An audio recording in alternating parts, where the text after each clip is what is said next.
listen to me. I'm gonna get off the phone right now, and I am going to let you professionals look at the situation and come back to me with a solution. No matter what, no matter what nobody said. Let's just here and there. Y'all are not working together the right way. We're losing. If this goes wrong, listen carefully. I'm telling you we're doing it like this so you fully understand. I've never said a word to anyone. I never reached out to the police. Anyone else in my shoes would have screamed, "Puff Daddy just threatened to kill me in the park." But I stayed silent. That's where his trust came from, the silence. He wanted me to know the truth, how it would all go down. If something happens, it'll be because I had to kill you. He made sure I understood the exact details. You'll be in a dark, desolate park, with no one around to hear a sound. Explosive reactions are pouring in after the release of Netflix's controversial new series, Sean Combs, The Reckoning. Since its debut, the internet has been ablaze with shock, disbelief, and outrage. Hashtags like "they're coning" and "cancel Diddy" are trending worldwide, flooding timelines in real time. Celebrities are quietly pulling away, unfollowing him, their support fading into silence. Meanwhile, former bad boy insiders are stepping into the light, sharing stories that confirm the darkest rumors, whispers that have haunted Diddy's empire for decades. Now, those stories are out in the open, and the truth is more chilling than anyone imagined. I didn't want to give it up. So he came into my office one day unexpected, him and Kenny Marsalis, they had it planned out.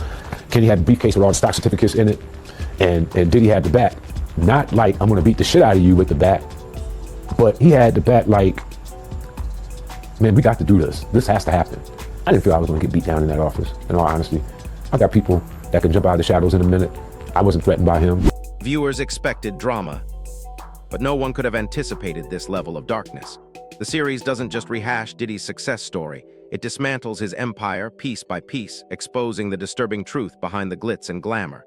What we're witnessing isn't just a rise to fame, it's a trail of manipulation, control, and violence. A former assistant claims her life was threatened. There's an explosive accusation about Biggie's funeral money. And then there's Diddy's own mother speaking out in defense of her son. "When you're a leader in that way," she says, "it's admirable until you reach the point where you want to control everyone around you." And he reached that point.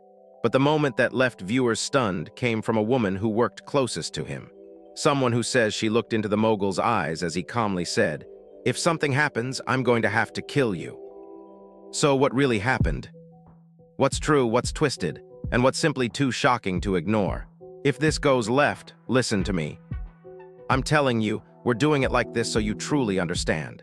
I've never spoken to anyone about this, never called the police. Anyone else would have said, "Puff Daddy just threatened to kill me in the park." But not me. I stayed silent.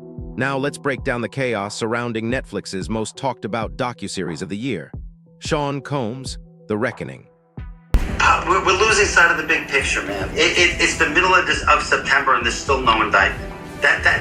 Bro, then you have to have a spokesman. You have to have some sort of comms to constantly be pushing that, Mark. The most jaw-dropping moment in the docuseries hits early, courtesy of Capricorn Clark, a former assistant who joined Diddy's team in 2004. Initially, Clark thought she had landed her dream job, working alongside one of the most influential figures in music. She anticipated long hours, tough schedules, and the high standards of a superstar. But what she didn't expect was fear. In the documentary, Clark recalls a chilling night in Central Park, where Diddy, accompanied by his head of security, invited her to take a ride. No context, no explanation, just a simple request. As the night deepened, the atmosphere shifted. What started as casual small talk quickly took a dark and threatening turn. Clark claims that Diddy had learned she was personally connected to Suge Knight, the notorious founder of Death Row Records, through her best friend, who happened to be the mother of Knight's children. That revelation, she says, triggered Diddy's paranoia. And in a calm, unnerving tone, Diddy looked at her and said, "I didn't know you had anything to do with Suge. If something happens, I'm going to have to kill you." Clark remembers those words vividly. Not screamed, not joked, but delivered in the steady voice of a man who wanted her to understand the stakes of loyalty.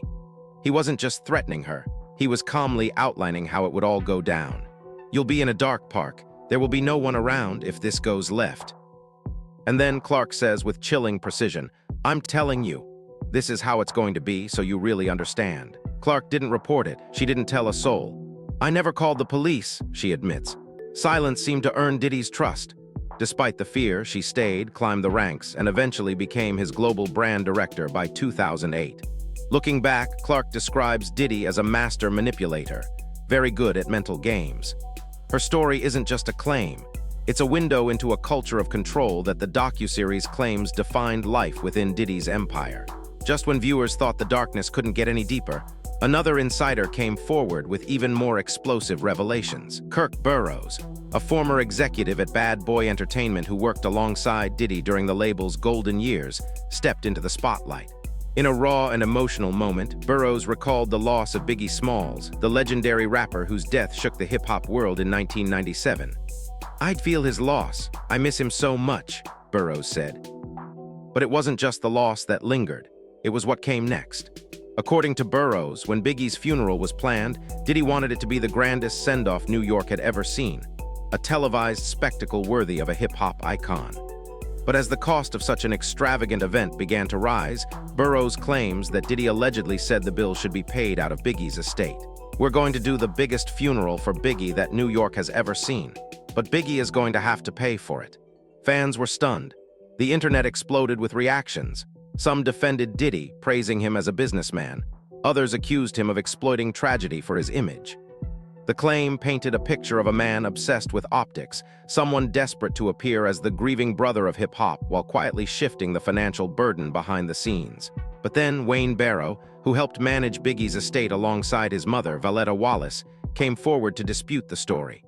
He insisted that no funds from Biggie's estate went toward the funeral, that Bad Boy Records covered the entire cost, and that Burroughs' version of events was completely false. Still, Burroughs' words linger.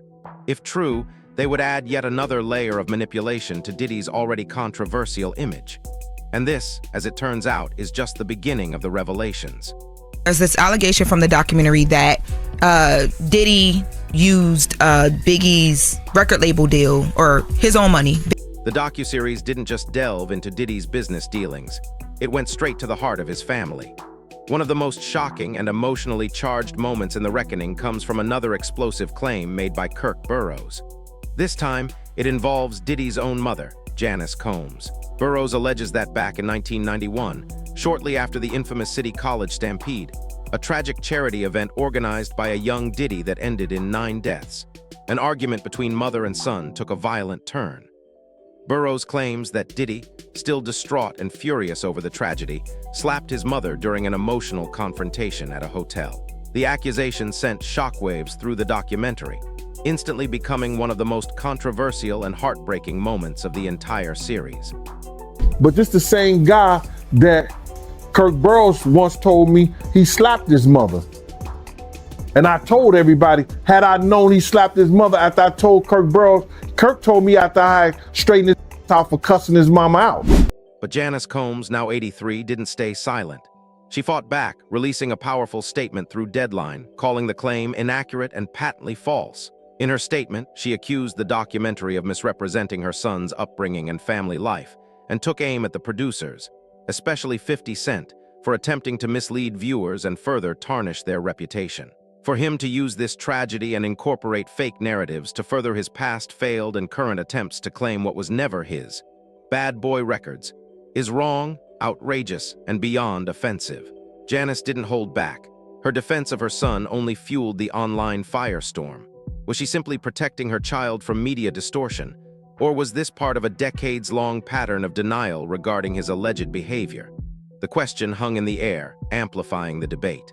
Either way, it set the stage for the next bombshell. The spotlight now shifted to 50 Cent and his surprising explanation for why he got involved in the docuseries at all. As the controversy reached its peak, all eyes turned to Curtis, 50 Cent Jackson, the executive producer behind The Reckoning. Given his long and complicated history with Diddy, many assumed this documentary was his ultimate revenge. But 50 Cent insists that's not the case. In an interview with GQ, he explained that the idea for the docuseries came from filmmaker Alexandria Stappington. He joined, he said, not to attack Diddy, but to ensure that the truth didn't get buried. If someone's not saying something, then you would assume everybody in hip-hop is okay with what's going on, he told GQ. Look, if I didn't say anything, you would interpret it as hip-hop is fine with his behaviors. He claimed that he purposely stayed out of the storytelling process, allowing the filmmakers and witnesses to share their stories unfiltered. "There's no place for me," he explained.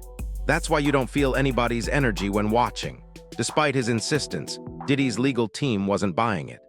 Just days before the documentary's premiere, they fired off a cease and desist letter to Netflix, calling the series a shameful hit piece and accusing 50 Cent of corporate retaliation.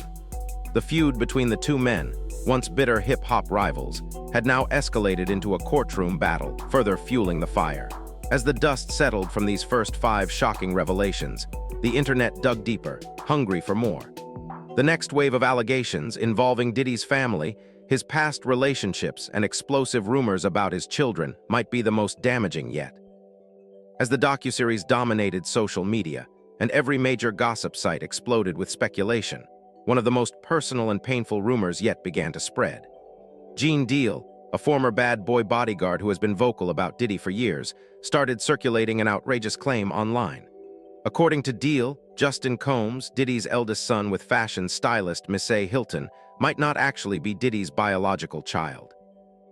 But I know the difference. I know that he wasn't, because they had a blood test. They had they did that with that paternity test and shit like that to prove that Justin was his son. Puff was mad the whole 9 yards because he had to pay Misa a large amount of child support. The rumors spread like wildfire across blogs and YouTube commentary channels, feeding the frenzy surrounding the reckoning. But here's the truth. There's zero credible evidence to back up these claims. None. It's gossip, not fact. Still, the damage was done.